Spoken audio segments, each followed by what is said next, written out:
আমার যখন ছোট ছেলে হয় না, তখন আমি বেশ বুঝতে পারি যে দুটো বাচ্চা মানুষ করা অত সহজ নয় কারো হেল্প ছাড়া। তারপরে তো কম্প্যারিজন আসে দুজন একই জেন্ডারের হলে।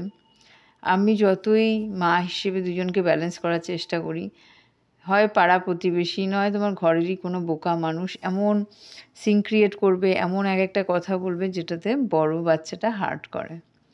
তো তুমি কজনের মুখ বন্ধ করবে? সবাইকে তো এগুলো শিখিয়ে রাখা যায় না। এগুলো তো একদম অন্তর থেকে আসে। এই শিক্ষাগুলো কিন্তু অন্তর থেকে আসে।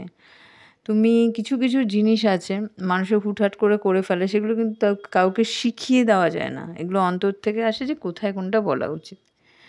যাই হোক, আমি বেশ বুঝতে পারতাম যে সেম জেন্ডার হওয়াতে আরও বেশি প্রবলেম হয়, কম্প্যারিজনটা বেশি আসে। খুবই কষ্ট হতো, ব্যালেন্স করার চেষ্টা করতাম। কেউ যদি হার্ট করে ফেলতো বড় বাচ্চাটাকে, তখন আমি সেটাকে ব্যালেন্স করে করতাম যাতে ও না মেন্টালি ডিপ্রেসড হয়। আমি খেয়াল করতাম, আমি যখন ছোটো ছেলেকে নিয়ে একা থাকতাম, খাওয়াতাম বা ড্রেস করাতাম বা কোনো কিছু আবৃত্তি বলতাম, তো ও দেখতাম উকি মেরে দরজার পাশ দিয়ে দেখতো। আমি বলতাম, তুমি কেন ওখানে আছো? তুমি তো কিং, তুমি তো ভাইয়ের রক্ষাকর্তা, তুমি কেন ওখানে লুকিয়ে লুকিয়ে রয়েছো? তুমি দেখো, হ্যাঁ আমি তো একদম ভাইকে ভালোবাসি না, ভাই তো ভীষণ পচা, তুমি আমার বেস্ট। আমি জানি আমার ছোটো ছেলের এখন কোনো সেন্স নেই, ও কিচ্ছু বুঝবে না ভালো মন্দের। আমাকে বেশি আমার বড় ছেলেকে এনকারেজ করতে হবে। আমি সবসময় এরকম দেখাতাম যে ওকে আমি ভালোবাসি না, আমি তোমাকেই বেশি ভালোবাসি। তো যাতে ও না কষ্ট পায়, কারণ একটা বাড়িতে যখন একটা ছোট ছেলে আসে বা বাচ্চা আসে, তখন কিন্তু সবাই তার দিকে ইনভলভ হয়ে যায়, কারণ তাদের কিউট কিউট অ্যাক্টিভিটিতে সবাই মোহিত হয়ে যায়। তখন যেই বাড়িতে বড় বাচ্চাটা থাকে, ও কিন্তু প্রচণ্ড পরিমাণে একা ফিল করে, খুব কষ্ট পায়। ইভেন এরকম প্রবলেম হয় যে ছোট বাচ্চাকে কেউ দেখতে আসলো, কিছু নিয়ে আসলো, তার জন্য আনলো না, তখন কিন্তু ব্যালেন্স করাটা ভীষণ চাপের হয়। আমি ওরকম যদি কেউ দেখতাম আগে দিয়ে বুঝতাম, আমি বলতাম, ইশারা করে বলতাম লুকিয়ে রাখো, যদি একজনের জন্য কিছু এনে থাকতো লুকিয়ে রাখো। বা কেউ যদি আমাকে ফোন করে বলতো যে দেখতে আসছি, তখন আমি বলে দিতাম কিচ্ছু আনবে না কিন্তু, হ্যাঁ যদি আনো 2 টাকার জিনিস আনো, সেটা যেন দুটো আসে, আর যদি না আনো আমি খুব খুশি হব। আমার বড় ছেলে ভীষণ কষ্ট পাবে। তো এগুলো তো এত বলে বলে পারা যায় না। এবার একটা ছোট বাচ্চা এগুলো দেখতে দেখতে না, মানে কম্প্যারিজন দেখতে দেখতে ওরা একটু ক্রেজি হয়ে যায়, জিদ্দি হয়ে যায়।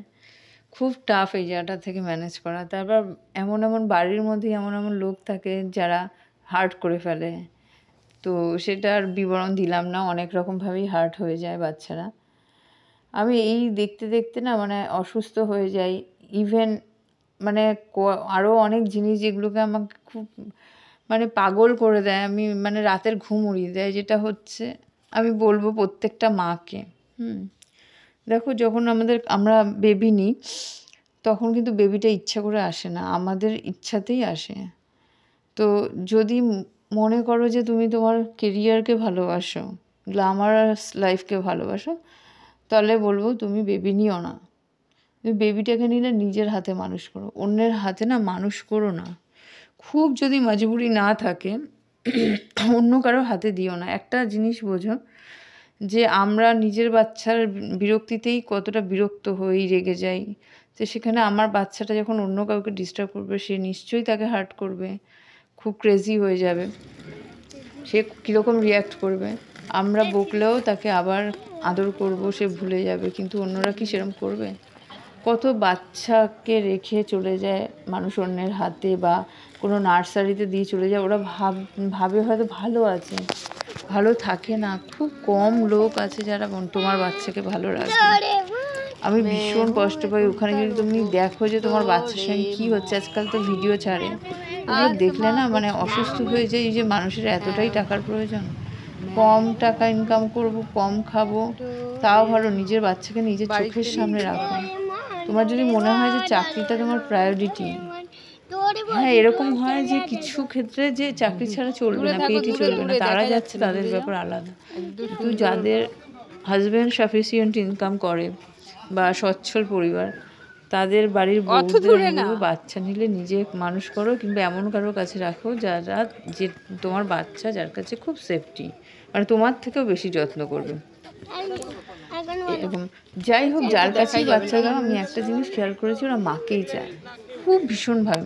আমি কত বাচ্চাকে কাঁদতে দেখেছি অফিস যাওয়ার পরে মা মা করে, ওদের না একটা দীর্ঘ নিঃশ্বাস পড়ে। আমি যখন মানে অল্প বয়স ছিল, আমি কিন্তু প্রচুর জবের অফার পেয়েছি, এবং আমি আমাকে যারা চেনে তারা ভালো করে জেনে একটা আচ্ছা খাসা জব আমি পেয়ে যেতাম, সেই যোগ্যতা আমার ছিল। তারপর গ্ল্যামারাস ওয়ার্ল্ডকে ভালোবাসতাম, সেখানেও অনেক চান্স পেয়েছিলাম, আমি যাইনি। আমার একটা টেনশনই আমার করতো যে আমার বাচ্চাকে মশা কামড়াবে, আমার বাচ্চা না খেয়ে থাকবে, আমার বাচ্চাকে কেউ ভোলাবার জন্য চিপস দিয়ে রাখবে। আমি বাড়ির লোকেরাই তো দেখেছি যে আমরা মায়েরা যেরকম কল্পনা করি যে হেলদি ফুড খাওয়াবো, মানে কোনো খিচুড়ি বানিয়ে ঘরে কিছু, কিন্তু বাড়ির বড়রা যারা বাচ্চা যখন বিরক্ত করছে, খিদে পেয়েছে, তারা কিন্তু একটা চিপস এনে দেবে তোমাকে, একটা ভালো বাচ্চারা খুশি হওয়ার জন্য বার্গার এনে দেবে, বা দোকান থেকে চাউমিন এনে দেবে। এইটাই তো স্বাভাবিক, কেন ওরা দেখবে ওরম ভাবে? তো কমই লোক আছে তোমার বাচ্চাকে বাড়িতে থেকে হেলদি ফুড খাওয়াবে। তো আমি বলবো, যদি খুব প্রয়োজন না হয় না, বাচ্চাটাকে মানুষ করে জব করো, মানে এমন জায়গাটা এনে বেরো যাতে সে নিজে করে খেতে পারে। এরকম না যে চোখের সামনে, আমাদের চোখের সামনে বাচ্চারা ভালো থাকবে, অ্যাক্সিডেন্ট হবে না, এরকম না, কিন্তু ওরা মাকেই চায়, ওরা মাকেই ভালোবাসে, বাবাকে আর মাকে। বাবা ভালো হলে তো কথাই নেই, কোনো কথাই নেই, বাবা মা দুজনকেই ভালোবাসে, তবে আন্তরিকভাবে ওরা মাকেই চায়। তো ওই জায়গাটা না আমাকে খুব কাঁদিয়ে দেয়, মানে আমি ভীষণভাবে ব্যথা পাই যেখানে দেখি যে বাচ্চারা এরমভাবে অন্যের হাতে মানুষ হচ্ছে, কিন্তু ভালোভাবে মানুষ হচ্ছে না, ভুলভাল বকছে, যার কাছে রাখছো সে ভুলভাল বকছে, সেগুলো বাচ্চা শিখছে। খুবই চাপের ব্যাপার। আমি হয়তো মানে আমি কাউকে বোঝাতে পারবো না যে কিভাবে আমি আমার দুটো বাচ্চাকে প্রোটেক্ট করি একা একা। মানে পিঠের মধ্যে ছুরি যেরকম চালায় কেউ, ওই রকম ছুরি চালানোর মতো কেউ চালিয়েছে, আর আমি আমার বাচ্চাকে প্রোটেক্ট করেছি যে আমি বাচ্চা ছাড়া কোথাও যাব না। আমার অনেক অপরচুনিটি ছিল, সুপুরুষের অভাব ছিল না জীবনে, কিন্তু আমি বাচ্চাকে ছাড়িনি। আমি নিজের সারা শরীর আমার নষ্ট হয়ে গেছে, মানে আমার রূপ নষ্ট হয়ে গেছে, আমি রাত জেগেছি, দিন জেগেছি, তবু আমি আমার বাচ্চাকে কারো কাছে ছাড়িনি। আমি জানি যে আমি যখন এতটা বিরক্ত হয়ে যাই, তাহলে অন্য লোক কতটা বিরক্ত হয়ে যাবে। আমার চোখের সামনে থাকে, আমি খুব সাধারণভাবে চলেছি, আমরা অনেক অভাবে চলেছি, কিন্তু আমি বেরোইনি বাইরে। এখনও পর্যন্ত ভাবলে অবাক হয়ে যাই যে এরকমও তো পরিস্থিতি আসতে পারে, কখনো বেরোবে, কী করে করব, খুব টেনশন। এবং যারা মজবুরিতে করে তারা সত্যি খুব আনলাকি হয়।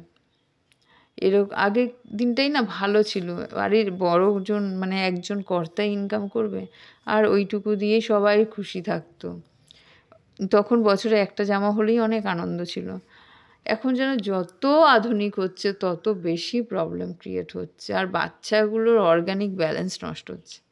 এই যে ছোট ছোট থাকতে লোকের কম্পিটিশানে স্কুল ভর্তি করে দেওয়া, যেই সময় ওরা কিচ্ছু বোঝে না, সেই সময় একটা জায়গায় ওদের আটকে রাখা, জেলখানার মতো। এটা যে কত বড় অন্যায়, কত বড় অন্যায়। তুমি বাড়িতে রাখবে, পাড়ার লোকের ঘুম হবে না, ওকে এখনো স্কুল দাওনি, ওকে এখনো স্কুল দেয়নি। আরে বাবা, ওরা এখন বাড়িতে থাকার বয়স, এখনো খেলার বয়স। 5 বছর